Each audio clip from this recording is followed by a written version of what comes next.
মুহুর্মুহু ইসরায়েলি হামলা। হিজবুল্লাহ নেতা হাসান নাসরুল্লাহ কি বেঁচে আছেন, এমন একটি প্রশ্ন সামনে এসছে।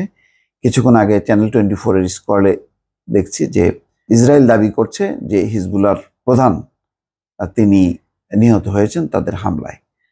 এই ঘটনা যদি সত্যি সত্যি হয় তাহলে বোঝাই যাচ্ছে যে হিজবুল্লাহ তার সর্বশক্তি নিয়োগ করবে ইসরায়েলের বিরুদ্ধে। তার মানে হচ্ছে লেবানন এবং ইসরায়েলের এই নতুন সংঘাত আরো একটি শোচনীয় রূপ ধারণ করতে যাচ্ছে খুব দ্রুত। লেবাননে নতুন করে একাধিক বিমান হামলা চালিয়েছে ইসরায়েল। ব্যাপক হামলা হয়েছে লেবাননের দক্ষিণাঞ্চলের রাজধানী বৈরুতে। জানা গেছে বৈরুতে হিজবুল্লাহর কমান্ড সেন্টারে সংগঠনের নেতা হাসান নাসরুল্লাহকে লক্ষ্য করে হামলা চালানো হয়েছে।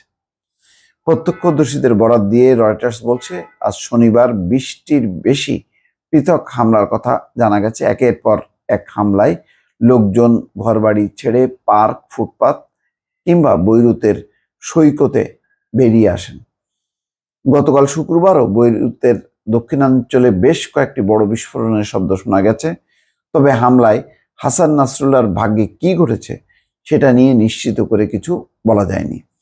হিজবুল্লাহ আনুষ্ঠানিকভাবে কিছু জানায়নি, তারা কোনো বিবৃতি দেয়নি। তবে হিজবুল্লাহর ঘনিষ্ঠ একটি সূত্র রয়টার্সকে বলছেন তারা নাসরুল্লাহর নাগাল পাওয়া যায়নি। তার মানে ইসরায়েল তার নাগাল পায়নি। যদিও ইসরায়েলের পক্ষ থেকেও নাসরুল্লাহকে লক্ষ্য করে হামলা চালানোর বিষয়ে আনুষ্ঠানিকভাবে কোনো ঘোষণা দেওয়া হয়নি। তবে দেশটির একজন জ্যেষ্ঠ কর্মকর্তা বলেছেন, আমার মনে হয় যে এখনই এই বিষয়ে নাসরুল্লাহ মারা গেছেন কিনা এই বিষয়ে আগে ভাগে বলাটা খুব তাড়াতাড়ি হয়ে যাবে। অনেক সময় আমাদের সাফল্যের বিষয়টি তারা লুকিয়ে রাখে। এর আগে হিজবুল্লাহর ঘনিষ্ঠ একটি সূত্র রয়টার্সকে বলছে হাসান নাসরুল্লাহ বেঁচে আছেন। ইরানের তাসনিম সংবাদ সংস্থার প্রতিবেদনেও হাসান নাসরুল্লাহর নিরাপদে থাকার কথা জানানো হয়েছে। এই বিষয়ে ইরানের একজন জ্যেষ্ঠ কর্মকর্তা বলেন, তেহরান হাসান নাসরুল্লাহর বিষয়ে হালনাগাদ খোঁজ খবর নিয়েছে।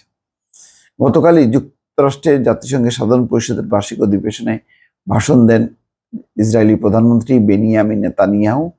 ভাষণে নেতানিয়াহু বলেন, ফিলিস্তিনের গাজা ও লেবাননে হামলা অব্যাহত রাখবে তার দেশ।